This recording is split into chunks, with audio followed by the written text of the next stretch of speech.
অবিলম্বে গোল চত্বর দিতে হবে, দিয়ে দাও। অবিলম্বে গোল চত্বর ভেঙে দাও, ঘুরিয়ে দাও।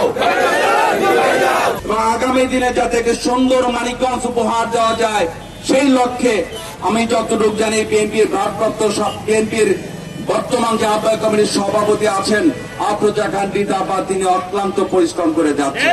সকলকে মানিকগঞ্জবাসীর পক্ষ থেকে, যারা মিডিয়া ছেলেরা এখানে আছেন, সকলকে মানিকগঞ্জ জেলাবাসীর পক্ষ থেকে অভিনন্দন, শুভেচ্ছা জানাচ্ছি। এবং মিডিয়ারে অনেক কাজ আছে, কিভাবে আমাদের এই গোল চত্বরটাকে নির্মাণ করা যায়, এটি খালের উপরে একটি সুন্দর ব্রিজ নির্মাণ করা যায়, সেই লক্ষ্যে সকলকে ঐক্যবদ্ধ থেকে কাজ করার আহ্বান জানিয়ে আমরা কেবল শুরু করলাম। যদি অতি শীঘ্রই সমস্যার সমাধান না হয়, আমরা আগেই বলেছি আইন আমরা হাতে নিতে চাই না।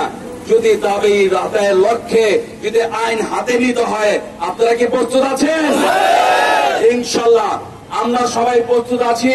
আমাদের এই দাবি মানিকগঞ্জের অত্যন্ত আধুনিক মানিকগঞ্জ করার লক্ষ্যে তিনি অক্লান্ত পরিশ্রম করে যাচ্ছেন। আমি ব্যক্তিগতভাবে জানি, আপনারা অনেক জানেন, বিএনপির সভাপতি আফরোজা খান রিতা, আমাদের এই সকলের দাবি থাকবে আফরোজা খান রিতার কাছে আপনি অতি শীঘ্রই প্রশাসনের সাথে, ঊর্ধ্বতন কর্মকর্তার সাথে আলাপ করে আপনার পাশে আমরা আছি, সবাই ঐক্যবদ্ধ আছি।